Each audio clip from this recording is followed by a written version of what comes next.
Assalamualaikum warahmatullahi wabarakatuh. Baiklah teman-teman semuanya, para pejuang CPNS, kembali lagi bersama saya pada hari ini membahas mengenai VR yang keluar, yang banyak di-share di grup-grup SKB. Jadi sekarang salah satunya yaitu tentang rukun rukun sholat, di mana di situ ditanyakan bahwa bagaimana hukumnya jika seseorang kentut setelah salam pertama.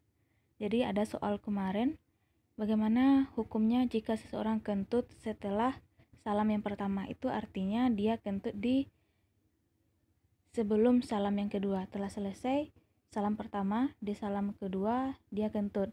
Padahal di dalam rukun sholat, tahiyatul akhir itu termasuk kepada rukun. Rukun jika tidak terpenuhi berarti sholatnya tidak sah.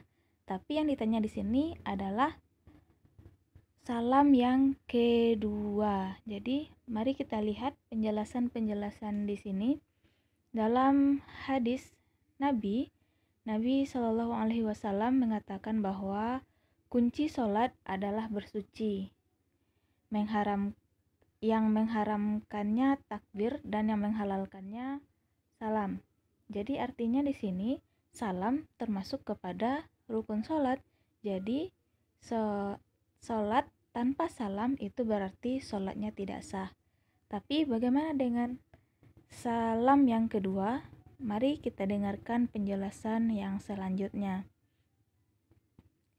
Nah, di sini dijelaskan bahwa menurut pendapat yang lebih kuat, salam yang statusnya rukun sholat adalah salam yang pertama. Sini, salam yang pertama. Sedangkan salam kedua hukumnya adalah sunnah. Dan ada beberapa dalil yang mendukung. Salah satunya di sini di mana hadis riwayat Baihaqi dalam Al-Kubro 3107. Di situ dijelaskan bahwa Nabi Shallallahu Alaihi Wasallam pernah melakukan salam sekali.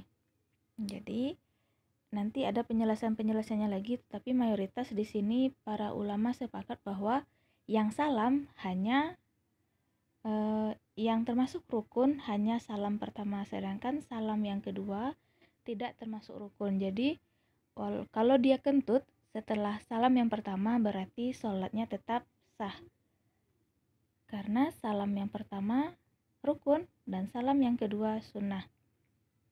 Jadi jawabannya, jika dia kentut setelah salam yang pertama, rukun sholatnya sah. Tetapi jika dia kentut sebelum salam yang pertama berarti sholatnya batal karena tidak memenuhi syarat. Oke, tolong dicatat baik-baik dan diingat. Selanjutnya ini mengenai hewan kurban. Ada ditanyakan di sana, hewan kurban jika sapinya itu pincang, bagaimana hukum kurbannya? Sahkah atau tidak? Di sini dapat kita lihat penjelasan ini.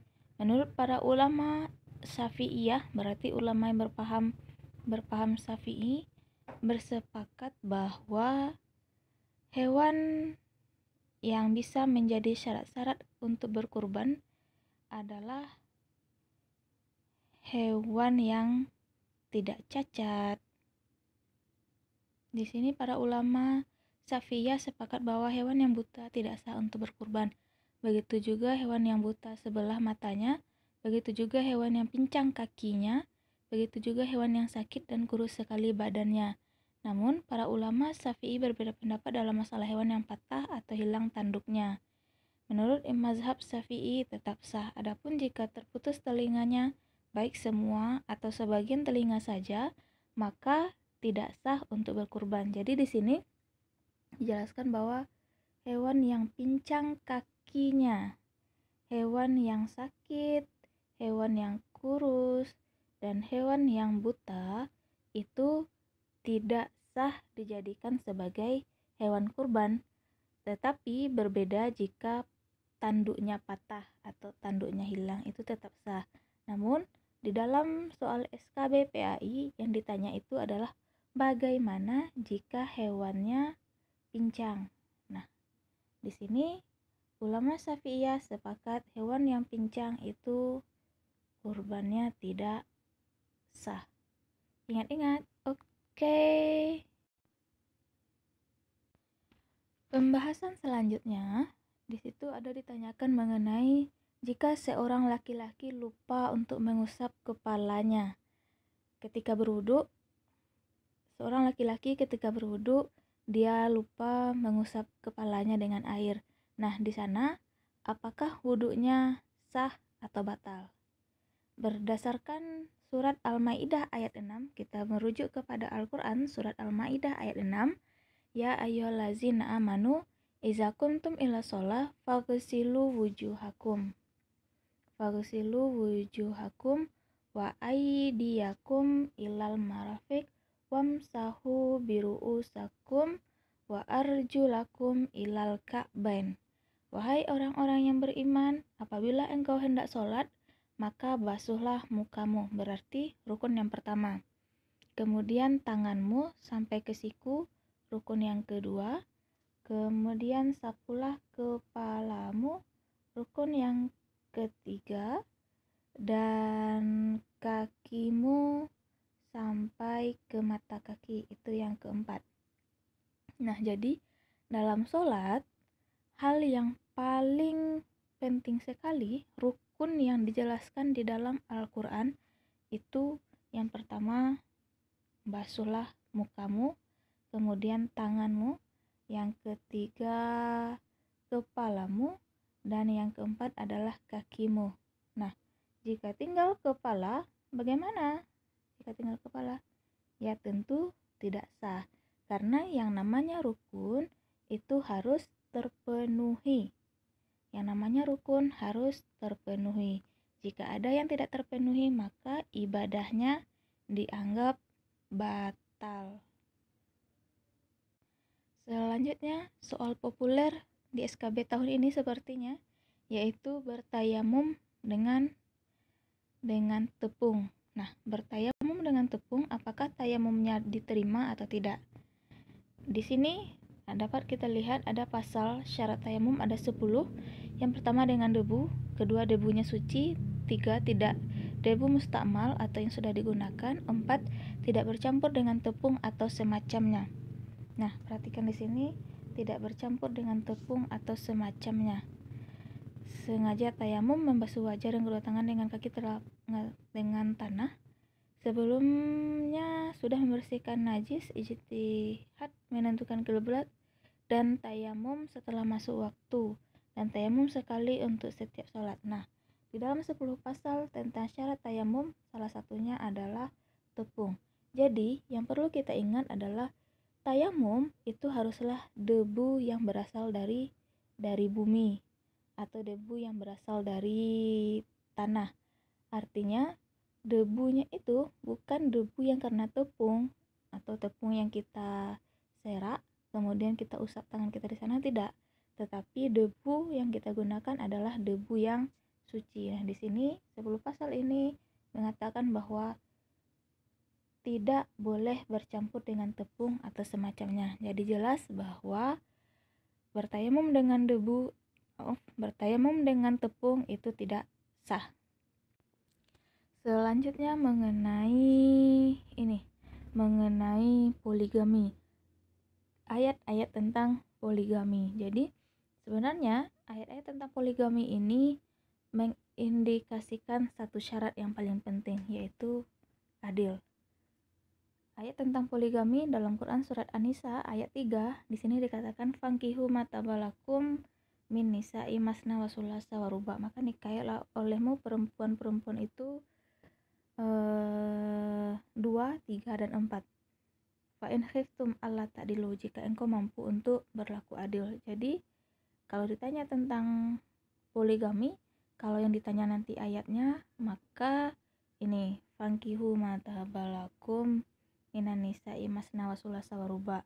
Tetapi jika ditanyakan itu nanti adalah tentang adil, maka cari sambungannya yang menjelaskan tentang adil. Allah ta'dilu. Jika engkau tidak mampu berlaku adil, maka cukup satu saja, jangan dipaksa. Oke. Nah, nantinya jika ditanyakan tentang misalnya ada surat An-Nisa tadi mengenai poligami, kemudian dijelaskan juga nanti ayat di bawahnya ada mengenai hadis atau muncul hadis ini, ditanya itu termasuk bayan apa, maka jawabannya adalah bayan takrir, artinya memberikan penguatan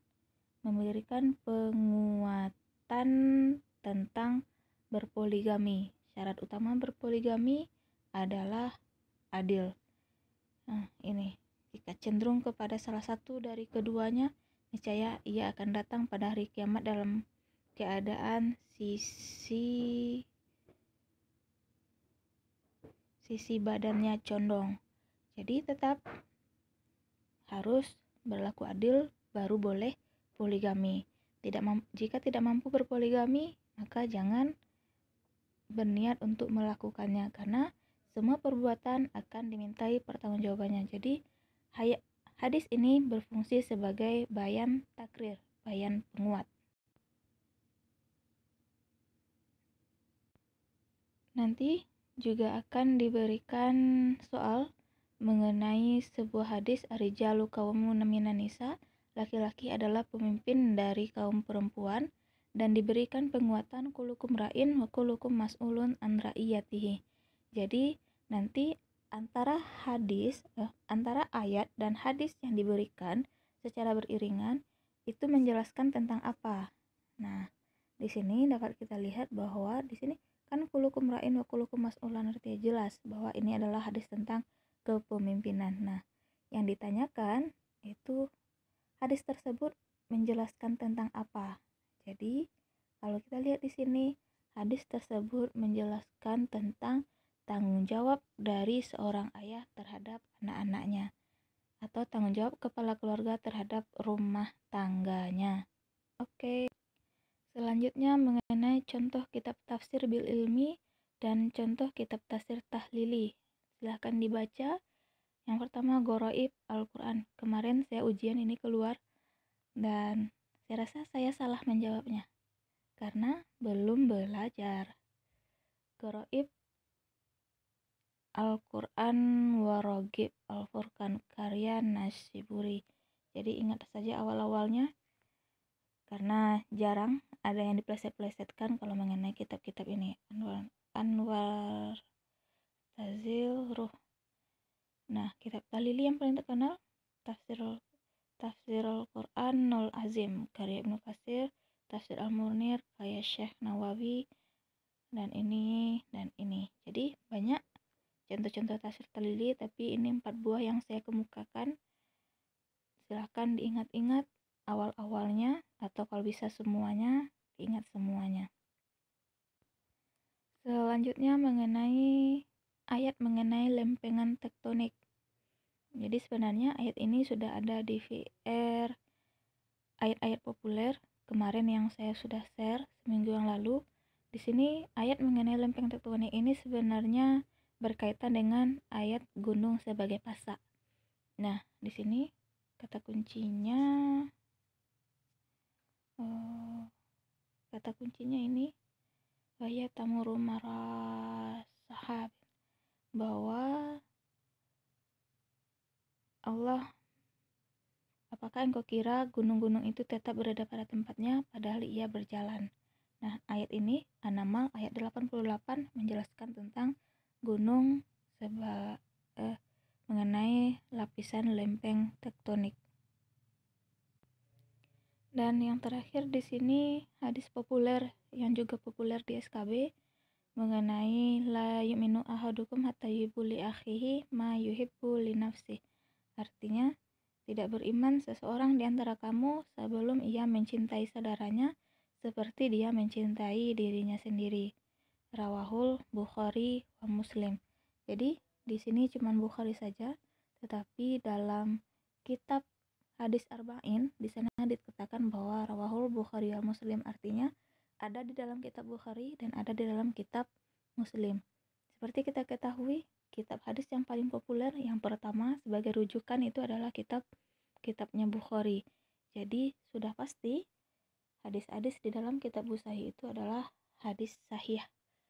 Artinya hadisnya tidak diragukan lagi. Atau mungkin nanti kalau tidak ada pilihannya hadis sahih, kalau seandainya yang keluar itu adalah masyhur, aziz, garib, mutawatir, maka saya sarankan pilih yang mutawatir. Karena diriwayatkan oleh banyak para ulama hadis atau sanadnya bersambung. Makanya itu termasuk hadis mutawatir. Atau jika ditanya kualitasnya, jawab hadis sahih. Jika ditanya kuantitasnya, jawab hadis mutawatir. Oke, mungkin itu dulu yang dapat saya bagikan. Jika ada yang salah, saya mohon maaf. Dan jika ada yang kurang, nanti kita perbaharui lagi. Mudah-mudahan bermanfaat. Semoga kita semuanya berhasil dalam usaha kita kali ini. Tapi jangan lupa, jangan hanya mengamati VR saja. Baca sumber-sumber buku yang lain, karena ternyata setiap VR sekarang banyak dikeluhkan, ternyata soalnya banyak soal-soal bercorak baru. Tidak selalu mengenai yang keluar di dalam VR. Jadi saran saya, baca sumber-sumber lain, perbanyak ilmu, baca-baca buku-buku agama yang lainnya, mudah-mudahan berhasil. Demikian, terima kasih. Wabillahi taufik wal hidayah. Assalamualaikum warahmatullahi wabarakatuh.